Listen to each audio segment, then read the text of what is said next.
The young king's name in the movie is T'Challa, who rules the fictional African nation of Wakanda, a land that has unmatched wealth, technological development, and prosperity.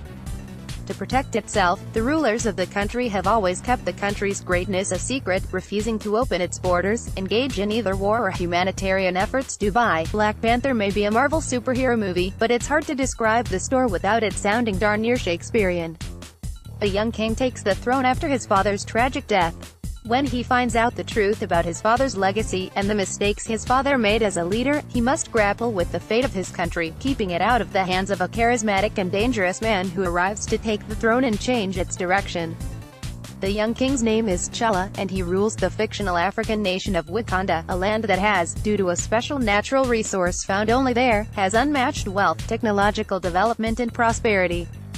Protect itself, the rulers of the country have always kept the country's greatness a secret, refusing to open its borders, engage in either war or humanitarian efforts.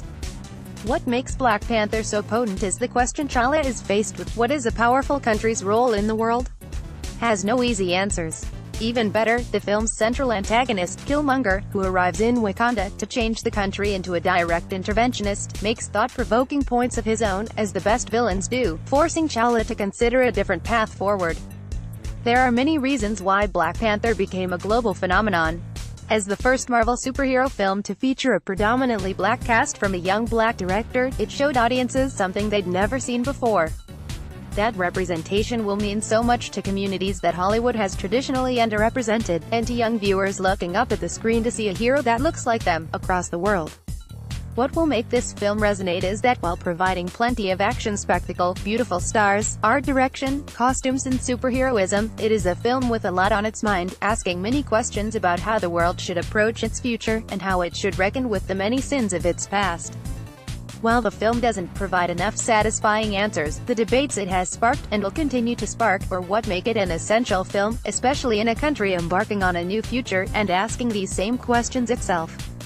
Topics: Cinema is back in Saudi. Black Panther invitation-only screening of Black Panther herald return of cinema to Saudi Arabia. This is a landmark moment in the transformation of Saudi Arabia into a more vibrant economy and society. Saudi Arabia culture. Minister said Riyadh, Saudi Arabia is to hold a private screening on Wednesday of the Hollywood blockbuster, Black Panther, to herald the launch of movie theaters in the kingdom that are expected to open to the public as early as next month. Authorities have planned an invitation-only screening of the movie in a concert hall converted into a cinema complex in the capital, Riyadh.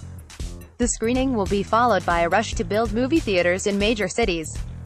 The Development and Investment Entertainment Company, DIC, a wholly owned subsidiary of Saudi Arabia's Public Investment Fund, PIF, will oversee the historic launch of the kingdom's first public cinema in collaboration with AMC Entertainment at a newly set-up cinema complex at King Abdullah Financial District, KAFD, in Riyadh. Abdullah Al-Dawood, chairman of DIC, said, DIC is very proud to launch the first public cinema in Saudi Arabia in partnership with AMC and do so in such an iconic location. KAFD, which is hosting the first AMC Cinemas complex, is Saudi Arabia's central business district, which will provide modern, integrated and mixed-use areas, comprising high-quality office, residential and hospitality space.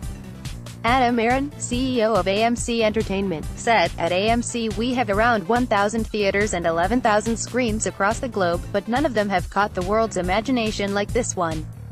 When I talked to people around the world in recent weeks, it was clear that this is a historic event." The Saudi government has dubbed Wednesday's event as the showing of the first commercial film in the kingdom after more than 35 years. This is a landmark moment in the transformation of Saudi Arabia into a more vibrant economy and society, Saudi Minister of Culture and Information Awad Al-Awad said in statement. It's a stark reversal for a country where public movie screenings were banned in the 1980s during a wave of conservatism that swept Saudi Arabia then. The move to open movie theaters in Saudi comes as part of Crown Prince Mohammed bin Salman efforts to reform various aspects of Saudi Arabia's political, economic and social life. The Crown Prince is behind measures such as lifting a ban on women driving that will go into effect this summer, and bringing back concerts and other forms of entertainment to satiate the desires of the country's majority young population. The social push by Prince Mohammed is part of his so-called Vision 2030, a blueprint for the country that aims to boost local spending and create jobs amid sustained lower oil prices.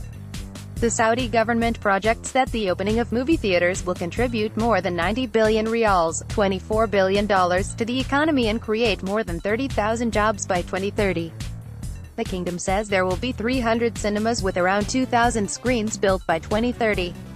Over the past several years, Saudi Arabia has gradually been loosening restrictions on movie screenings, with local film festivals and screenings in makeshift theaters.